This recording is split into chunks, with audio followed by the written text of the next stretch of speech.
नमस्कार मित्रांनो, मी सरपंच मंगेश साबळे बोलतोय। पण आज या ठिकाणी जिल्हा परिषद कार्यालय छत्रपती संभाजीनगर या ठिकाणी मी सरपंच म्हणून आलेलो नाही, तर माझ्या गावातल्या महिलांचा आवाज म्हणून या ठिकाणी आलेलो आहे। माझ्या गावातील महिला आहेत, त्यांना 2-2 किलोमीटर पाणी डोक्यावर आणावं लागतं, प्यायला पाणी नाही। सुरुवातीला शुद्ध पाणी नव्हतं म्हणून आडात बसून आंदोलन केलं, त्या महिलांनी मला मतदान दिलं आणि मी सरपंच झालो।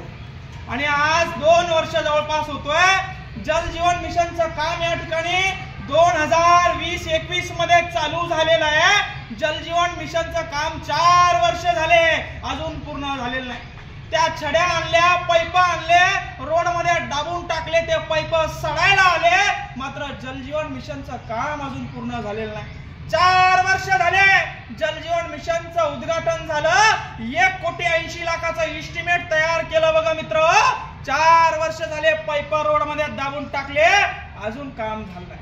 कुठं काम अडकलाय, कुठं घोडा पेंट खाताय का? 4-4 वर्ष एका जल जीवन मिशनच्या कामाला लागताय।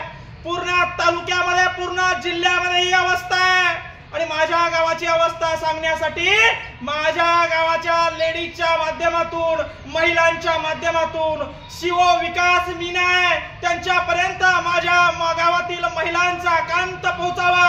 मुख्यमंत्री देवेंद्र फडणवीस, तुम्ही म्हणता लाडकी बहीण आहे, तुमच्या लाडक्या बहिणीला जल जीवन मिशन मध्ये पाणी प्यायला अजून मिळत नाहीये।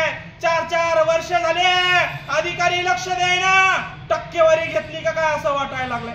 माझ्या गावातल्या मला महिला विचारता, तर भाऊ तुला सरपंच केलं, तू आम्हाला प्यायला पाणी का अजून दिलं नाही? 3 वर्ष झाले तुला सरपंच केलं, डोक्यावर पाणी आणावं लागतंय, डोक्यावरचं खांद्यावर आणलं होतं, पण 3 वर्ष झाले जल जीवन मिशनचं काम चालू आहे, अजून काम पूर्ण झालं नाही।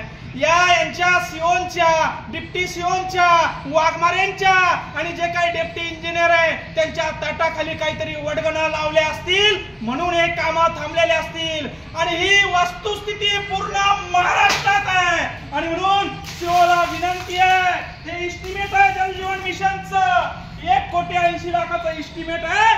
4 वर्ष झाले काम चालू आहे, 4 वर्ष झाले तुम्ही भ्रष्टाचार केलाय, 4 वर्ष झाले तुम्ही महिलांना आमच्या प्यायला पाणी या ठिकाणी दिलं। आणि म्हणून केवढाही पायगा गावाच्या महिलांच्या वतीनं सीओला या ठिकाणी आम्ही निवेदन देण्यासाठी आलोय की लवकर आमचं जल जीवनचं काम सुरू करा, आमच्या लेकरांना, आमच्या महिलांना प्यायला शुद्ध पाणी द्या। हे फक्त निवेदन आहे, तुम्हाला हात जोडून विनंती आहे।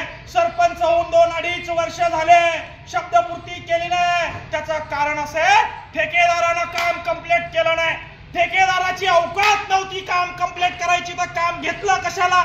शासन बजेट देत नाही म्हणताय, मुख्यमंत्री लाडक्या बहिणीला डोक्यावर पाणी आणायला लावतोय। आणि म्हणून महिलांच्या वतीनं एक विनंती घेऊन विकास मीना जे सीओ आहे जिल्हा परिषदच्या IAS अधिकारी, त्यांना विनंती करण्यासाठी आलोय की पूर्ण महाराष्ट्राची वस्तुस्थिती जी आहे, पूर्ण संभाजीनगर जिल्ह्याची वस्तुस्थिती आहे, पूर्ण फुलंब्री तालुक्याची वस्तुस्थिती आहे, मला त्याच्याशी काही घ्यायचं नाही। माझ्या गावात 2020 साली तुम्ही उद्घाटन केलं जल जीवन मिशनचं, आज 5 वर्ष झाले नळ अजून आले नाही। मी गावात जायला मला नाक राहिलं नाही। महिला मंडळ मला रोज विचारतात, नळाचं काय झालं, पाण्याचं काय झालं, नळाचं काय झालं, पाण्याचं काय झालं। या सीओ लोकांनी टक्केवारी घेतल्या असाव्या, त्या वाघमारे इंजिनियर आहे त्यांनी टक्केवाऱ्या घेतल्या असाव्या। यांचं कॉन्ट्रॅक्टरवर लक्ष नाही, यांचं कामावर लक्ष नाही। आणि म्हणून मुख्यमंत्री देवेंद्र फडणवीस साहेब, तुम्हाला हात जोडून विनंती आहे, तुमच्या लाडक्या बहिणीला पाणी पाजायची जबाबदारी तुमची आहे। जल जीवन मिशन 1,80,00,000ची योजना केंद्राची आहे। 5 वर्ष झाले काम सुरू, अजून काम कंप्लीट झालं नाही। आणि म्हणून सीओनी तात्काळ मीटिंग बसवावी, जल जीवन मिशनच्या योजनांचा या ठिकाणी आढावा घ्यावा। अजून उन्हाळा सुरू झालेला नाही, अजून तर टाकीत पाणी येत आहे माय बापो। एकदा अजून 2 महिन्यानंतर उन्हाळा सुरू झाला तर प्यायला पाणी नसतं। आणि जर का अशी वस्तुस्थिती परिस्थिती आमच्यावर आली तर आमचा या ठिकाणी उद्रेक झाल्याशिवाय राहणार नाही, एवढं सांगण्यासाठी सीओ साहेबांना, विकास मीना साहेबांना आणि वाघमारे जे कोणी जे आहे त्यांना सांगण्यासाठी आलोय। धन्यवाद मित्र, जय जवान जय किसान।